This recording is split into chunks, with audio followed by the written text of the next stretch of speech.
السلام عليكم ورحمة الله وبركاته. الحمد لله رب العالمين، والصلاة والسلام على سيد المرسلين وعلى آله وأصحابه أجمعين، أما بعد.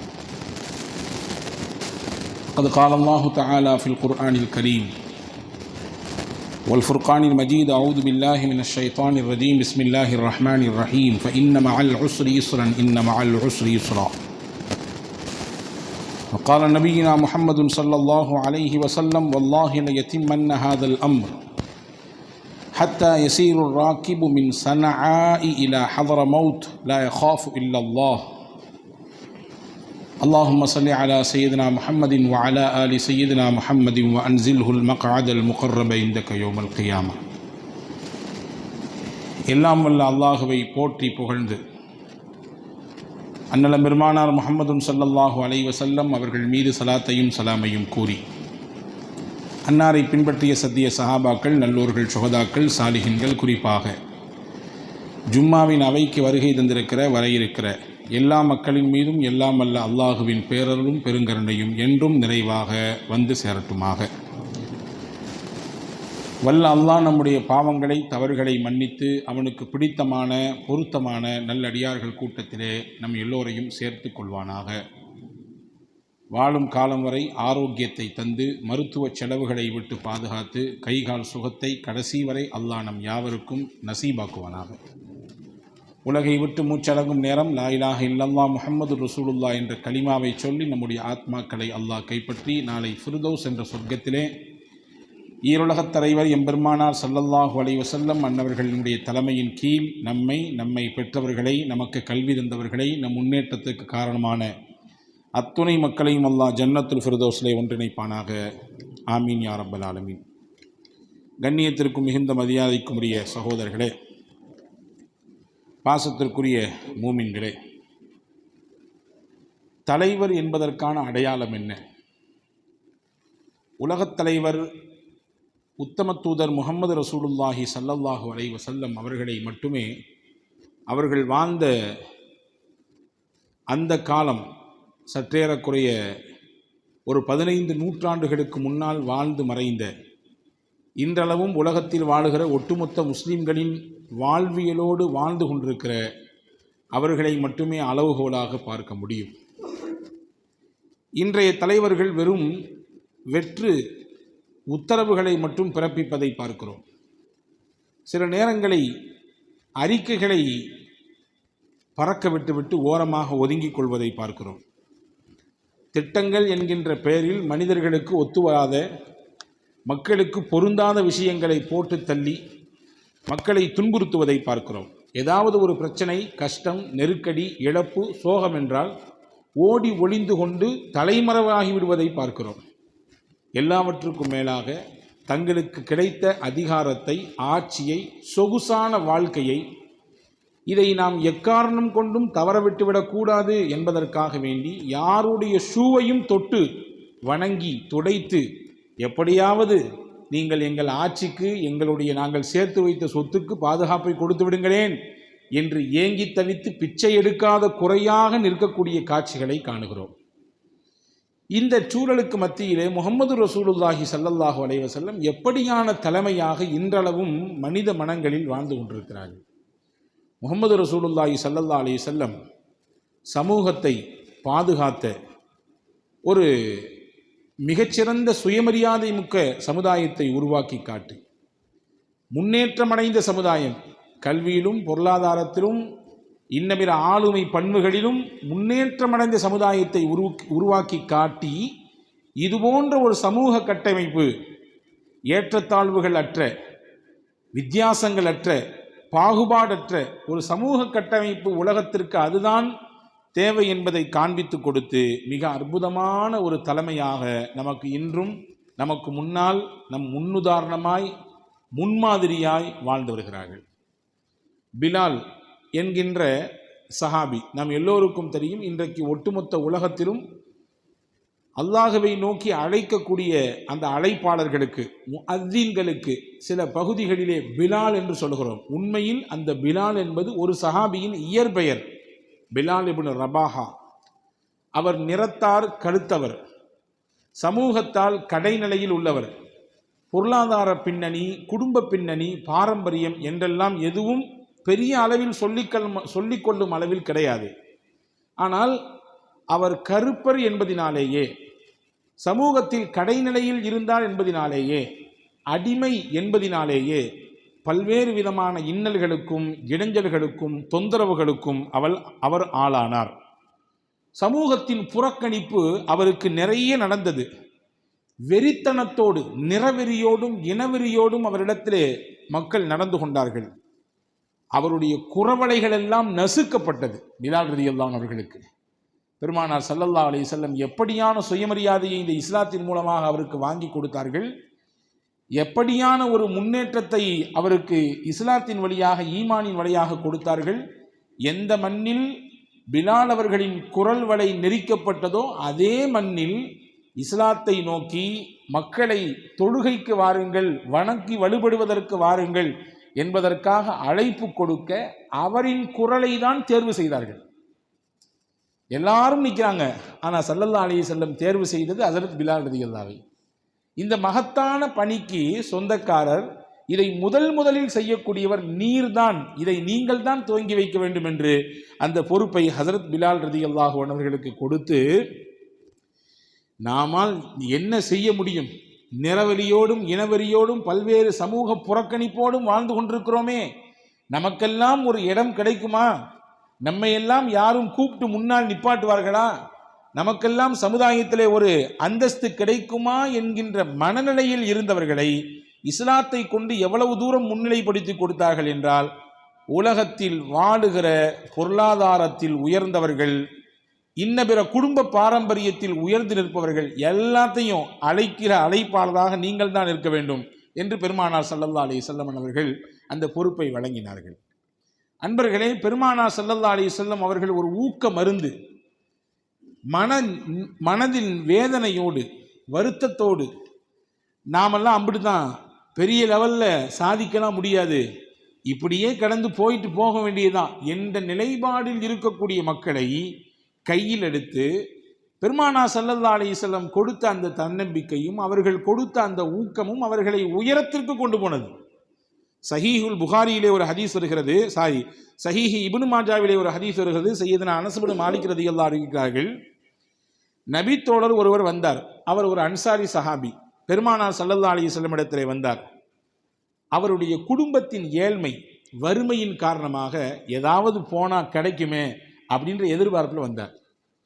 குடும்பத்தின் வறுமை நிலை, ஏழ்மை நிலை, அவரால் ஒன்றும் செய்ய முடியல. யார்கிட்டையாவது கையேந்தினால்தான் அடுத்த வேளை சாப்பாட்டிற்கு கதி என்ற சூழல். நபியிடத்திலே வந்து கையேந்தி நிற்கிறார். சூழலை புரிந்து கொண்ட பெருமானார் ஸல்லல்லாஹு அலைஹி வஸல்லம், ஒருத்தட்ட கையேந்தி நின்று அதன் மூலமாக கிடைத்ததை வைத்து வாழ்க்கை நடத்துவதை விட நீங்கள் சொந்தமாக உங்கள் சுயமரியாதையை பாதுகாத்து கொண்டு நீங்கள் உழைத்து உண்ணுவதுதான் உன்னதம் என்பதை அவருக்கு ரொம்ப அழகாக புரிய வச்சது மட்டுமல்ல, அதற்கான காரியங்கள்லாம் செஞ்சு கொடுத்தாங்க. உங்கள் வீட்டில் என்ன இருக்குன்னு கேட்டாங்க. அவர் சொன்னார், கொஞ்சம் துணிகள் இருக்கிறது, அதை கொண்டு சில நேரங்களிலே நாங்கள் உடுத்தியும் கொள்வோம், சில நேரங்களில் அதை நாங்கள் விரித்து படுக்கவும் செய்வோம். சில துணிகள் இருக்கிறது, அதை வைத்து நாங்கள் கொஞ்சம் உடுத்தியும் கொள்வோம், சில நேரங்களில் குளிரை தாக்கு பிடிப்பதற்கு விரித்து அல்லது போர்த்தி படுத்துக்கொள்வோம். வேற என்ன இருக்குன்னு கேட்டாங்க. பயன்படுத்துவதற்கு ஒரு சின்ன பாத்திரம் இருக்கிறது, ரெண்டையும் போய் எடுத்துட்டு வாங்கினாங்க. இந்த சஹாபி போனவை இரண்டையும் எடுத்து வந்தார். ரசூலுல்லாஹ் அதை வாங்கிட்டு, இது யாராவது வாங்கிக்கிறீங்களா உங்களில் அப்படின்னு பெருமானார் விலை பேசினார்கள். அதை வாங்கி என்ன செய்யறது, அதை வாங்கி பெருசாக என்ன வீடாக கொட்ட முடியும், ஒன்றும் இல்லை. இருந்தாலும் அவரின் சுயமரியாதை பாதுகாக்கப்பட வேண்டும், கையேந்தும் நிலையிலிருந்து அவர் பின்வாங்க வேண்டும், அவர் வெளியே வர வேண்டும் என்பதுதான் பெருமானாரின் உத்தி, பெருமானாரின் எண்ணம். இப்போ ஒரு சொல்றேன், நான் வாங்கிக்கிறேனே, ஒரு திர்ஹம் கொடுக்குறேன், ஒரு திர்ஹம் கொடுத்து நான் வாங்கி கொடுக்குறேன். ஒரு திர்ஹம் என்பது ஒரு வெள்ளி காசு. ரசூலுல்லாஹ் கேட்டாங்க, வேற யாராவது கொஞ்சம் எக்ஸ்ட்ரா கொடுத்து வாங்குறதுக்கு ஆள் இருக்கான்னு கேட்டாங்க. 2, 3 அப்படி யாராவது. ஒரு சஹாபி வந்தார், நான் 2 ரூபாய் கொடுத்து வாங்கிக்கிறேன், 2 வெள்ளி காசு கொடுத்து வாங்கி கொள்கிறேன். பெருமானார் ஸல்லல்லாஹு அலைஹி வஸல்லம் அந்த ஓட்டை உடசலான பாத்திரத்தையும் நஞ்சு பிஞ்சு போய் இருக்கக்கூடிய கந்தலான அந்த துணியையும் அவரிடத்திலே கொடுத்து 2 ரூபாய் வாங்கி கொண்டார்கள். இது ஏமாற்று வேலை அல்ல, கொடுத்து விட்டு சமாளிப்பதற்கான வேலை அல்ல. ஒரு மனிதருக்கு அடுத்த வாழ்க்கையை காட்டக்கூடிய இடம் அது. பெருமானார் வாங்கிட்டு அவர் கையில் கொடுத்தாங்க. கொடுத்துட்டு சொன்னாங்க, பாபா, ஒரு திர்ஹத்தை வைத்து, ஒரு ரூபாயை வைத்து உங்கள் வீட்டுக்கான உணவை வாங்கி கொடுங்கள். முதல்ல பசி ஆறணும். பசியோடும் வறுமையோடும் இருக்கக்கூடியவங்களுக்கு முதல்ல பசி ஆத்துங்க. இன்னொரு ரூபாய் இருக்குல்ல, அதை வச்சு இந்த மரத்தை வெட்டுறதுக்கான அந்த கோடாரி இருக்கும், அதை வாங்கிட்டு வாங்கினா.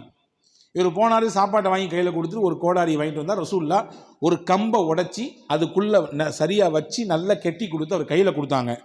கொடுத்தாங்கன்னு மட்டும் செய்தி இல்லை, ஹதீஸில் வருகிறது, இத்ஹப் ஃபஹதபித் வலா அராக 15 யௌம், போங்கள், இதை வைத்து மரங்களை வெட்டி அதிலிருந்து கிடைக்கக்கூடிய விறகுகளை வைத்து நீங்கள் மனிதர்களிடத்தில் விற்று சம்பாதித்து பொருளீட்டுங்கள் சொல்லிட்டு சொன்னாங்க. 15 நாள் உங்களை நான் பார்க்கக்கூடாது.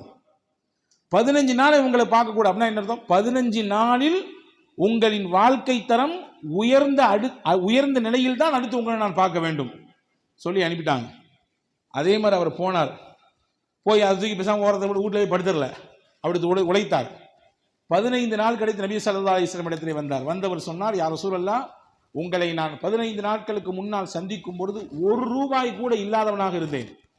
இன்றைக்கு நான் 10 வெள்ளி காசுக்கு சொந்தக்காரன். நீங்கள் எனக்கு காட்டி தந்த அந்த உழைத்துத்தான் சம்பாதிக்க வேண்டும், கையேந்த கூடாது. அது உங்களுடைய தன்மானத்தை இழக்கக்கூடிய நிலை. ஒருவரிடத்தில் எதிர்பார்க்க கூடாது, அது உங்கள் தன்மானத்தை விட்டு கொடுக்கக்கூடிய நிலை அப்படின்னு சொல்லி கொடுத்தீங்கல்ல. அந்த ஊக்கம் எனக்கு எப்படி இருந்துச்சுன்னா, எப்படியாவது சொந்த காலில் நின்றணும், இனிமே யார்ட்டையும் வாங்கக்கூடாது, இனிமே யாருடைய வீட்டு வாசலுக்கு போகக்கூடாது, சொந்த காலில் நிற்கணும் அப்படின்ற ஒரு உறுதியை கொடுத்து நான் உழைத்தேன். இன்று 10 வெள்ளி காசுக்கு சொந்தக்காரன் நான்.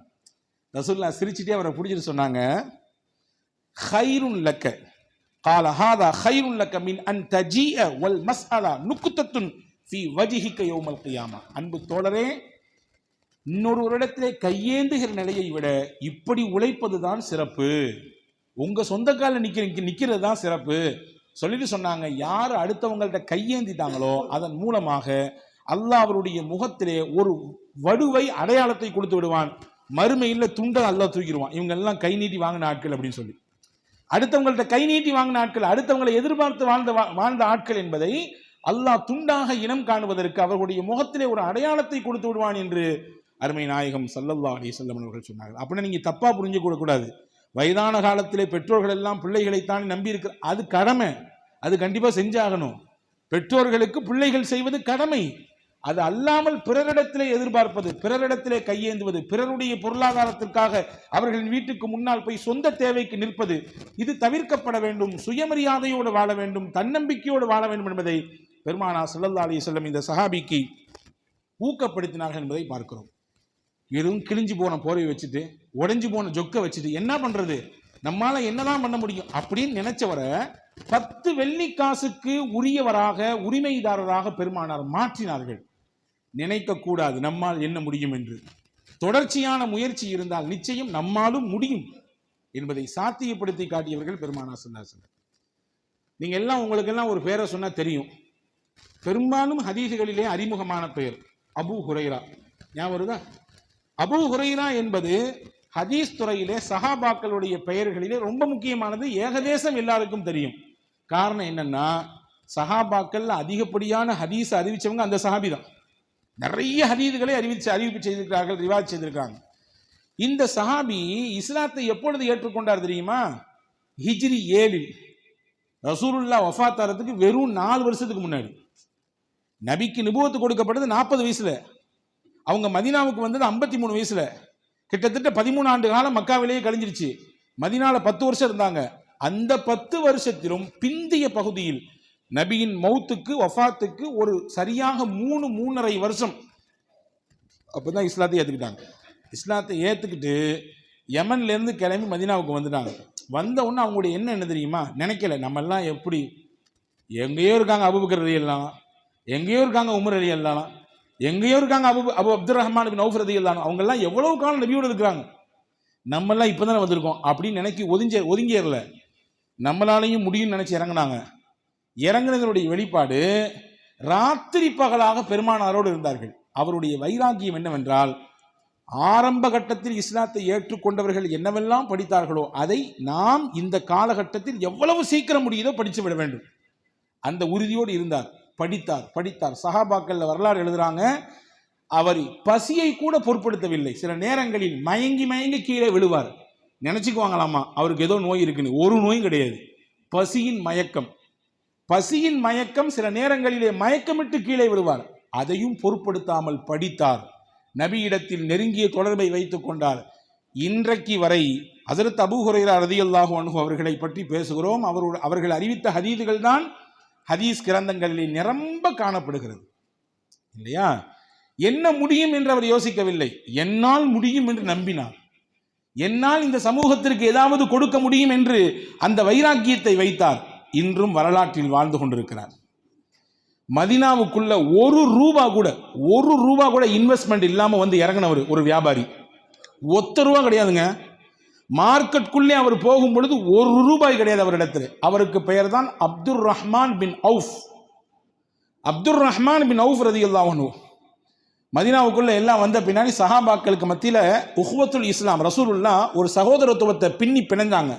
மக்காவில் வந்து முஹாஜிர் சஹாபாக்கள், மதீனாவில் இருக்கக்கூடிய அன்சாரி சஹாபாக்கள் 2 பேர்த்தையும் சேர்த்து வச்சுட்டு, நீங்கள் 2 பேரும் உடன்பிறவா சகோதரர்கள், அதாவது இஸ்லாமிய உறவு இது. அதனால் நீங்கள் அண்ணன் தம்பி எப்படி இருப்பாங்களோ அதை விட மேலே இருக்கணும் அப்படின்னு சொல்லி கொடுத்தாங்க. இந்த அப்துர் ரஹ்மான் பின் அவுஃப் ரலியல்லாஹுவுக்கு சஅத் பின் ரபீ அப்படின்னு ஒரு சஹாபி இருந்தாங்க, மதீனாக்காரர். அவங்க 2 பேர்த்தையும் ஜாயின் பண்ணி விட்டாங்க. எல்லாரும் கேள்விப்பட்டிருப்பீங்க, நீங்கள் திரும்ப திரும்ப கேள்விப்பட்ட விஷயமாக இருக்கும். எல்லாத்தையும் கொடுக்க முன் வந்தார் சஅத் பின் ரபீ. எல்லாத்தையும், சொத்துல பாதி கொடுத்துட்றேன், தோட்டம் 2னா உங்களுக்கு 1 எனக்கு 1, கடை 2னா உங்களுக்கு 1 எனக்கு 1. சொல்ல போனா 2 மனைவி நான் கட்டியிருக்கிறேன். நீங்க விரும்பினா யாரை கை காட்டுறீங்களோ, என்னுடைய இஸ்லாமிய சொந்தம் எவ்வளவு இறுக்கமானது என்றால், அவருக்கு பிரியமானால் என்னுடைய மனைவியை நான் விவாகரத்து செய்து அந்த இத்தா காலம் கழிஞ்சதுக்கு பின்னாடி உங்களுக்கு நான் கல்யாணம் முடிச்சு கொடுக்குறேன். இது உச்சபட்சமான பெருந்தன்மை. அப்துர் ரஹ்மான் பின் அவுஃப் ரலியல்லாஹு அன்ஹு எல்லாத்துக்கும் மண்டையாடல. உங்களுடைய பெருந்தன்மைக்கு நான் மெச்சிக்கொள்கிறேன். உங்களுக்காக வேண்டி அல்லாஹ்விடத்தில் துவா செய்கிறேன். நீங்கள் பெருந்தன்மையோடு இருக்கிறீர்கள். ஆனால் எனக்கு இதுவெல்லாம் வேண்டவே வேண்டாம்.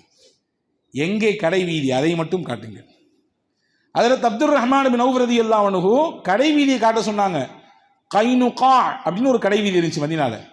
அதை காட்டி கொடுத்தாங்க. 1 ரூபா கூட இல்லைங்க. கடன் வாங்கி கொண்டு போனார். சந்தைக்கு போனார், தொழிலை துவங்கினார். அவர் துவங்கின தொழில் தெரியுமா? ஃபர்ஸ்ட் முதல்ல வெண்ணெயை வாங்கி விற்பனை செய்தார். போடா வெண்ணெய் அப்படிமோ இல்லை ஏதாவது சொல்றதா இருந்தா, அந்த வெண்ணெய் தான் முதல் தொழில் அவருக்கு. அதை வைத்து துவங்கினார். ஒரு சில நாட்களிலேயே வாங்கிய கடனை அடைத்தார். அதற்கடுத்து பாலாடை கட்டியை வாங்கி வியாபாரம் செய்தார். அப்படியே படிப்படியாக முன்னேறி குறுகிய காலத்திலே எந்த அளவிற்கு மதீனாவில் பெயர் பெற்ற செல்வந்தராக மாறினார் என்றால், அவருடைய அந்த செல்வ நிலை எவ்வளவு உயர்ந்ததுன்றதுக்கு ஒரு சின்ன உதாரணம் சொல்றேன். இதை வச்சா நீங்க புரிஞ்சுக்குங்க. ஆயிஷா அம்மா சொல்லுவாங்க, தாஜிருர் ரஹ்மான் ஆகிய அல்லாஹுவின் வியாபாரி இவர். ரசூலுல்லாஹ் சொல்லுவாங்களாமா, அல்லாஹ்வுடைய வியாபாரி இவர். எந்த நேரம் பார்த்தாலும் மதீனாவினுடைய அவுட்டர்ல 500 ஒட்டகம் சரக்கோடி நிற்கும். எந்த நாட்டுக்கு போச்சுனாலும் போகும். எந்த பகுதிக்கு சரக்கு சப்ளை பண்ணாலும் தயார். இன்னைக்கு ஆர்டர் கொடுங்க, நாளைக்கு அனுப்பிடலாம், அல்லது இந்த வாரத்தினுடைய எண்டில் அனுப்பிடலாம். அப்படிலாம் கிடையாது. உடனுக்குடன் எங்கே உலகத்தில் எந்த பாகத்தில் வேண்டுமானாலும் உடனடியாக அனுப்பி வைப்பார்கள். எப்பொழுதுமே தயார் நிலையில் இருக்கும். அன்னைக்கே மிகப்பெரிய மல்டி மில்லியனராக வாழ்ந்திருக்காங்க ஹஜ்ரத் அப்துர் ரஹ்மான் பின் அவுஃப் ரலியல்லாஹு. இங்கே யோசிக்க வேண்டிய விஷயம் என்னன்னா, 1 ரூபா கூட இல்லையே. நம்ம சொந்த ஊர் கூட கிடையாது. இது வெளியூர்லேருந்து தான் வந்திருக்கோம். அகதிகளாக ரெஃப்யூஜிஸாக இருக்கவங்க. நம்ம என்னத்தை பண்ணுறது? இங்கே பெருசாக என்ன சாதிக்கிறது, பெருசாக எங்கிட்டு சம்பாதிக்கிறது அப்படிலாம் நினைக்கவே இல்லை. அவர் நினைத்தது, அல்லாஹ் நாடினால் யாருக்கும் எதையும் கொடுப்பான். முயற்சி மட்டுமே வேண்டும். சுய ஒழுக்கமும் சுய கட்டுப்பாடும் முயற்சியுமே வேண்டும். அல்லாஹ்வின் மீது நம்பிக்கை வேண்டும். இது என்னிடத்தில் இருக்கிறது. நான் வாழ்க்கையில் ஜெயிப்பேன். இதில் ஜெயித்து காண்பித்தார். அதில் சையதுனா அப்துர் ரஹ்மான் பின் அவுஃப் ரலியல்லாஹு அன்ஹு அப்படி நினைக்கவில்லை. எனவே வாழ்க்கையிலே ஜெயித்தார்கள். அன்பான சகோதரர்களே, ரசூலுல்லாஹி ஸல்லல்லாஹு அலைஹி வஸல்லம் இப்படித்தான் நமக்கு எண்ணப்பாடுகளை சொல்லி கொடுத்திருக்கிறார்கள். நம்மால் முடியாது. என்னாலெல்லாம் அது முடியாது, நாமெல்லாம் அதை செய்ய முடியாது, நமக்கு என்ன பின்னாடி சோர்ஸ் இருக்கிறது, நமக்கு என்ன பலம் இருக்கிறது என்றெல்லாம் ஒருபொழுதும் நீங்கள் மனக்கோட்டை கட்டாதீர்கள். அதை தகருங்கள். முதலிலே அந்த எண்ணத்தை உடையுங்கள். எங்களால் முடியும், எங்களால் இது சந்திக்க முடியும், இதற்கு நாங்கள் முகம் கொடுப்போம், இதை நாங்கள் மிகச்சிறப்பாக செய்வோம் என்று நினையுங்கள். நிச்சயம் அல்லாஹ் அதை உண்மைப்படுத்தி காட்டுவான். இல்லையா? உமர் ரலியல்லாஹு அன்ஹு இஸ்லாமிய வரலாற்றில் இரண்டாம் ஜனாதிபதி, இஸ்லாமிய வரலாற்றில் இரண்டாம் ஜனாதிபதி சையதுனா உமர் ரலியல்லாஹு அன்ஹு. அவங்க வாலிபராக இருக்கும் பொழுது அவங்க அத்தாவுடைய ஒட்டகங்களை எல்லாம் எடுத்து மேய்க்கிறதுக்காண்டி போவார். மேய்ச்சிட்டு ரிட்டர்ன் வரும்பொழுது பார்த்தீங்கன்னா ஒரு 2-3 ஒட்டகங்கள் இருக்காது. இருக்கும் பொழுது பார்த்தா அவ அத்தா சொல்லுவாங்களாம், ஏப்பா உமர், இம்பிட்டு பெரிய ஆளாக இருந்துட்டு ஒட்டகங்களை கூட உனக்கு மேய்க்க லாய்க்கு இல்லை, அன்னைக்கு கொண்டு போன ஒட்டகத்தை எண்ணி பார்த்து திருப்பி கொண்டு வர்றதில்ல, என்ன புள்ள நீலாம் வாழ்க்கையில் எங்கிட்டு ஜெயிக்க போற, நீலாம் வாழ்க்கையில் முன்னேறவா போற, உன்னைய பார்த்தாலாம் உருப்புற மாதிரி தெரியல என்று ஹத்தாப் என்ற உமர் ரலியல்லாஹு அன்ஹுடைய தகப்பனார் இளம் வயதிலே இருக்கக்கூடிய உமரை பார்த்து சொன்னார். நான் அப்படியெல்லாம் அந்த வார்த்தைகளை கேட்டு நாணப்பட்டிருக்கிறேன் என்று உமர் ரலியல்லாஹு அன்ஹு பின்னால் காலத்தில் சொல்றாங்க. அதற்கு உமர் ரலியல்லாஹு அன்ஹு அப்பா இப்படி சொல்றாரே, நம்மளாலாம் முன்னேற முடியாதா, நம்மள அப்படித்தானா, ஒட்டகம் கூட மேய்க்க முடியாதா அப்படின்னு நினைச்சு அந்த வார்த்தையை வாங்கி தலையில வச்சுக்கிட்டு அப்படி முடங்கி போயிடல, எழுந்தார்கள். என்னாலாம் முடியாது ஒட்டகங்களை மேய்க்க, நான் ஒட்டகங்களை கூட மேய்க்க தகுதி இல்லாதவன் என்றால் என்னை பார்த்து நினைத்துக் கொண்டிருக்கிறார்கள், உலகம் சொல்ல வேண்டும் இந்த உமர் யார் என்று, நான் அப்படி வாழ்ந்து காட்டுகிறேன் பாருங்கள் என்று நினைத்தார், முயற்சித்தார். சற்றேறக்குறைய 10.5 ஆண்டு கால இஸ்லாமிய வரலாற்றில் ஹிலாஃபத் என்கின்ற ரசூலுல்லாஹுக்கு பின்னால் மிகச்சிறப்பான ஆட்சியை கொடுத்தவர்கள் ஹஜ்ரத் சையதுனா உமர் ரலியல்லாஹு அன்ஹு. வீரத்துக்கு மட்டும் அவர் பெயர் போனவர் இல்லை, விவேகத்திற்கும் பெயர் போனவர். மிகச்சிறந்த ஆளுமை பண்பு உமர் ரலியல்லாஹு இடத்திலே உண்டு. நிர்வாகத்திறன், ஒரு நிர்வாகம் என்றால் எப்படி நடத்த வேண்டும் என்பதிலே மிக துல்லியமான ஞானமும் தீட்சண்யமும் பெற்றவர் சையதுனா உமர் ரலியல்லாஹு அன்ஹு. மக்கள் நலனின் மீது எவ்வளவு தூரம் அக்கறை காட்ட வேண்டும் என்பதை அவர்களுடைய ஆட்சி முழுக்க நீங்கள் வாசித்தால் புரிந்து கொள்ளலாம். வியூகங்கள் வகுத்து எதிரிகளை எப்படி கையாள வேண்டும் என்கின்ற மிகச்சிறந்த பக்குவமும் ஞானமும் பெற்றவர் சையதுனா உமர் ரலியல்லாஹு அன்ஹு. 10.5 ஆண்டு கால ஆட்சியை கொடுத்தார். திருக்குர்ஆனில் சற்றேறக்குறைய 26 வசனங்களுக்கும் அதிகமாக உமருடைய கருத்துக்கு ஒத்து அப்படி இறங்குச்சு. உமர் ரலியல்லாஹு ஒரு கருத்து சொல்லுவாங்க, அதுக்கு ரிலேட்டடாக அப்படியே குர்ஆனில் ஒரு வசனம் இறங்கும், அடுத்து ஒரு கருத்து சொல்லுவாங்க, அப்படியே குர்ஆன் வசனம் இறங்கும். இதுக்கு மேலே ஹைலைட்டாக ஒன்று சொல்லவா, இதுக்கு மேலே ஹைலைட்டாக ஒன்று சொல்கிறேன் கேட்டுங்க. ரசூலுல்லாஹ் சொன்னாங்க, திருமிதியிலே இந்த ஹதீஸ் வந்திருக்கிறது, ஹாக்கிமிலே வந்திருக்கிறது, முஸ்னத் அஹ்மதிலே வந்திருக்கிறது, லவ்கான பாதி நபியுன் லகான உமர் இப்னுல் ஹத்தாப், எனக்கு பின்னால் நபி கிடையாது, அப்படி எனக்கு பின்னால் நபி இருக்குமானால் உமர் தான் அந்த நபியாக வந்திருப்பார். நான் எனக்கு பின்னாடி நபி கிடையாது, நான் தான் இறுதி தூதர், என்னோடு ஹத்துமுன் நுபுவத் என்பது முத்திரை பெற்று விட்டது, அதுக்கு பின்னால் நபின்ற அந்த பாபு, அந்த கேட் ஓப்பன் ஆகாது, முடிஞ்சிருச்சு. ஆனால் எனக்கு பின்பு நபி வருகை என்பது ஒன்று அல்லாஹுவின் தீர்மானமாக இருக்குமானால் உமர் அதற்கு 100% தகுதியானவர். எங்க நீ யோசிக்கணும், ஒட்டகமே மேய்க்க தெரியாதுப்பா உனக்கு அப்படின்னு சொல்லப்பட்டவர் அந்த உமர் தான் நபியாக கூட வருவதற்கு தகுதி இருக்கிறது அவருக்கு என்று பெருமானாரால் புகழப்பட்டார். இங்க விஷயம் என்ன, ஒன்று தான், அந்த வார்த்தையை வாங்கி மண்டையில் வச்சுட்டு அவங்க முடங்கி பேர்ல வாழ்ந்து காட்டுறேன். நான் என்னையவா நீங்க ஒழிச்சுக்கிட்டேன்னு நினைக்கிறீங்க, என்னுடைய முன்னேற்றத்தையா நீங்க தடக்கற்கள் போட்டு நீங்க முடக்கணும்னு நினைக்கிறீங்க? உங்களுக்கு முன்னாடி நான் எப்படி வாழ்றேன் பாருங்க, எப்படியான ஒரு நிலைக்கு நான் உயர்கிறேன் பாருங்கள் என்ற தன்னம்பிக்கையும் அந்த ஆர்வமும் விடாமுயற்சியும் சுய ஒழுக்கமும் கட்டுப்பாடும் தான் வாழ்க்கையில் அவரை தலைநிமிர வைத்தது. அன்பான சகோதரர்களே, பலஸ்தீனத்திலே பல்வேறு விதமான இடைஞ்சல்களோடு 2 வருஷம் இல்லை, இது நமக்கு தெரியுது, இப்போ 2 வருஷம் தொடர் போர், கிட்டத்தட்ட 50-60 ஆண்டு கால யுத்தம். இது 50-60 ஆண்டு காலமாக பலஸ்தீனத்தில் இருக்கக்கூடிய, குறிப்பாக கஸாவினுடைய மக்கள், அதை சுற்றி இருக்கக்கூடிய மக்கள் பல நேரங்களில் யுத்தம் தொடுக்கப்பட்டு அங்கிருந்து அவர்கள் விரட்டி அடிக்கப்பட்டு உயிர்கள் கொல்லப்பட்டு அகதிகளாக பல நாடுகளுக்கு தஞ்சம் புகுந்திருக்கிறார்கள். அப்படி அகதிகளாக தஞ்சம் புகுந்தவர்களில் ஒருவர் தான் உமர் அல் யாஹி என்று சொல்லக்கூடிய ஒருவர். கஸாவிலிருந்து கிளம்பி பக்கத்தில் இருக்கக்கூடிய ஜோர்டான் நாட்டில் போயிட்டு அகதிகளினுடைய முகாமிலே தங்கி படித்து அந்த படிப்பில் நல்ல ஊன்றி படித்து இன்னைக்கு 2025 உலகளாவிய அளவில் இருக்கக்கூடிய திறமைசாலிகள், குறிப்பாக ஆற்றல் மிகுந்த திறமைசாலிகளை பொறுக்கி எடுத்து ஒவ்வொரு துறை சார்ந்த நோபல் பரிசு வழங்கப்படுது இல்லையா? இந்த உமர் அல் யாஹி என்பவருக்கு 2025ற்கான வேதியியல் கெமிஸ்ட்ரிக்கான நோபல் பரிசை அந்த குழுமம் அறிவித்திருக்கிறது. நீங்க யோசிக்கணும், பலஸ்தீனத்தில் பிறந்தவர், குண்டுகளுக்கு மத்தியிலே அந்த சத்தங்களுக்கு மத்தியிலே வாழ்ந்தவர், அந்த நாட்டை விட்டு துரத்தி அடிக்கப்பட்டவர், அகதிகள் முகாமிலே போய் தங்கி பசியோடும் பட்டினியோடும் தண்ணீர் கூட இல்லாமல், குடிப்பதற்கு சரியான சுகாதாரமான தண்ணி இல்லாமல் பல இழப்புகளை கண்ணுக்கு எதிராக சந்தித்து அந்த நெருக்கடியில் உட்கார்ந்து படிச்சு இதன் மூலமாக நான் உலகத்திற்கு ஒன்றை சொல்ல விரும்புகிறேன் என்ற எண்ணத்தோடு இருந்தவர் இன்று அகதிகள் முகாமிலே தங்க வைக்கப்பட்டவர். சவுதி அரசாங்கம் கூப்பிட்டு அவருக்கு சிட்டிசன்ஷிப் கொடுக்குது. நீங்க எங்க நாட்டில் நீங்க இருந்துக்கலாம், எங்க நாட்டினுடைய பிரஜை மாதிரி. அமெரிக்கா கூப்பிட்டு அவருக்கு அந்த அதாவது குடியுரிமையை கொடுக்கிறது. எங்கள் நாட்டில் நீங்கள் வந்து இருந்து கொள்ளலாம். ஒன்றே ஒன்று மட்டும்தான் விஷயம், நம்மால் முடியுமா? தண்ணி இல்லையே, சாப்பாடு இல்லையே, குண்டு சத்தமாக கேட்குதே, எப்படி ஒரு ஈர்ப்போடு ஒரு மன ஓர்மையோடு படிப்பது? அப்படிதான் இப்படி இருந்துட்டு போய் சேர வேண்டியதுதான் என்றெல்லாம் அவர் நினைக்கவில்லை. அவர் நினைத்தது நிச்சயம் இந்த இடைஞ்சல்களுக்கு மத்தியிலும் என்னால் உயர முடியும், வானத்தை எட்டி பிடிக்க முடியும் என்று நினைத்தார். இன்று உலகம் உமர் அல் யாஹி என்கின்ற பலஸ்தீனத்துக்காரர் ஒரு முஸ்லிம் நோபல் பரிசு பெறுகிறார், அவரை கொண்டாடி கொண்டிருக்கிறது. ஒரு விஷயத்தை மட்டும் கவனத்தில் கொள்ளுங்க. நிறைய நபர்கள் நாம் கேள்விப்பட்டிருப்போம், வெற்றி பெற்றவர்கள் எல்லாம் சொல்லக்கூடிய வார்த்தை, நான் எப்படி படித்தேன் தெரியுமா? பேப்பர் போடுவோம், வீடு வீடாக போயிட்டு ராத்திரி எல்லாம் கண் முழிச்சிருப்பேன்.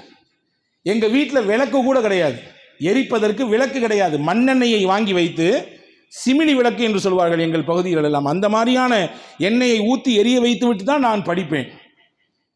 பல நேரங்களில் இரவிலே நான் உணவுகளை எல்லாம் எடுத்து கொண்டு போய் சப்ளை செய்வேன். அந்த வேலையை இப்படியெல்லாம் கஷ்டப்பட்டு தான் நான் படித்திருக்கிறேன், இன்னைக்கு நல்லா இருக்கேன் என்று சொல்றத நம்ம பல பேர் கேட்டோம்.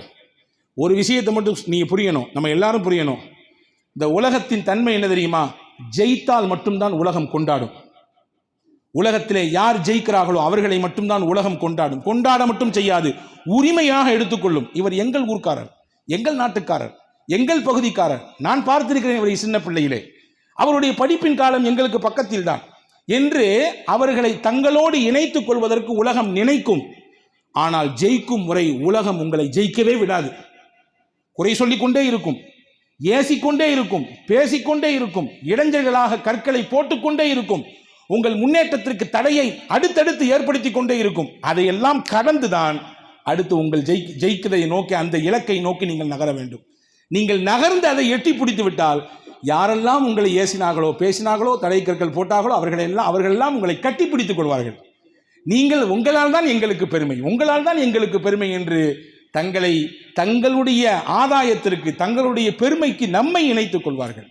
இதுதான் இன்றைக்கு உமர் அல் யாஹியின் மூலமாகவும் பார்க்கிறோம். எனவே நபிகள் பெருமானார் ஸல்லல்லாஹு அலைஹி வஸல்லம் இந்த உலகத்திற்கு காட்டிய ஆகச்சிறந்த முன்மாதிரிகளில் ஒன்று, ஜெயிக்கக்கூடிய மக்களை எப்படி ஜெயிக்க வைக்க வேண்டும் என்பதற்கான வழியை வகுத்து கொடுத்தார்கள்.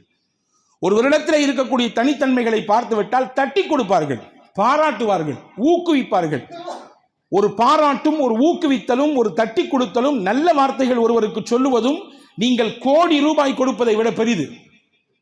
உங்கள் பிள்ளை நல்ல மதிப்பெண் வாங்கியிருக்கிறார், அல்லது ஏதோ கொஞ்சம் முன்னேறி இருக்கிறார், இன்னும் பத்தாது, என்ன இது, நான் நிறைய எதிர்பார்த்த உன்ட்ட என்று சொல்வதை விட, நல்லா எடுத்திருக்கிறா, பரவாயில்லையா, போன பரீட்சையை விட இந்த பரீட்சையில் கொஞ்சம் முன்னேற்றம் தெரியுது, இன்னும் உன்னிடத்தில் எதிர்பார்க்கிறேன், நல்லா வருவ, நீ உன்னுடைய வாழ்க்கை வெளிச்சமா இருக்கும் என்று நாம் அவரை பாராட்டி துவா செய்வதற்கிறது. நீங்கள் பல 100 ரூபாய்கள் அவர் கையிலே கொடுப்பதை விட அது சிறப்பானது. எல்லா விஷயத்துக்கும் அப்படித்தான் பெருமானார் அப்படித்தான் ஊக்குவித்தார்கள், அப்படித்தான் தன்னம்பிக்கை கொடுத்தார்கள், அப்படித்தான் இறை நம்பிக்கையை கொடுத்தார்கள். சஹாபாக்களை கண்டறிந்தார்கள், யார் யாருக்கு என்ன ஆற்றல் இருக்கிறது, யார் யாருக்கு என்ன திறமை இருக்கிறது, அந்த திறமையை அவர் எப்படி வெளிப்படுத்துகிறார் கண்டறிந்து அதை மிகச்சிறப்பாக சமூகத்திற்கு பயன்படுத்தினாங்க. சமூகத்துக்கு ஆதரவாக, சமூகத்திற்கு பலம் சேர்க்கக்கூடிய விதத்திலே அதை பயன்படுத்தினார்கள். இங்கேதான் பெருமானார் ஸல்லல்லாஹு அலைஹி வஸல்லம் ஒரு உன்னதமான வழிகாட்டியாக, முன்மாதிரியாக, உயர்ந்த தலைவராக நமக்கு முன்னால் எழுந்து நிற்கிறார்கள். சுயநலத்திற்காக வேண்டி, தன்னுடைய வளர்ச்சிக்காக வேண்டி மட்டும், அல்லது தான் சார்ந்திருக்கக்கூடிய இயக்கம் அல்லது கட்சியினுடைய வளர்ச்சிக்காக வேண்டி மட்டும் யோசிக்காமல், ஒட்டுமொத்த சமூகத்தினுடைய உயர்வையும் கருத்தில் கொண்டு பெருமானார் எடுத்து வைத்த அந்த முன்னெடுப்புகள் எல்லாம் இன்று வரை பேசப்பட வேண்டும், அது பிற மக்களுக்கு பகிரப்பட வேண்டும், எல்லோருக்கும் அது சொல்லித்தரப்பட வேண்டும். அப்படியான மிகச்சிறந்த சிந்தனையோடு, எண்ணத்தோடு நாம் சமூகத்தில் பயணிக்கும் பொழுது, நம்முடைய தலைமையிடத்திலே நாம் நடந்து கொள்ளும் பொழுது, நிச்சயமாக எதிர்காலம் நமக்கான மிகச்சிறந்த வழியை தருவதற்கு காத்திருக்கிறது. எல்லாம் வல்ல அல்லாஹ் அப்படிப்பட்ட சிந்தனையோடு வாழுகிற நல்ல தௌஃபீக்கை உங்களுக்கும் எனக்கும் எல்லா மக்களுக்கும் வழங்கி அருள் புரிவானாக. ஆமீன். வாஹிரு தாவா அனில் ஹம்துலில்லாஹி ரப்பில் ஆலமீன். அஸ்ஸலாமு அலைக்கும்.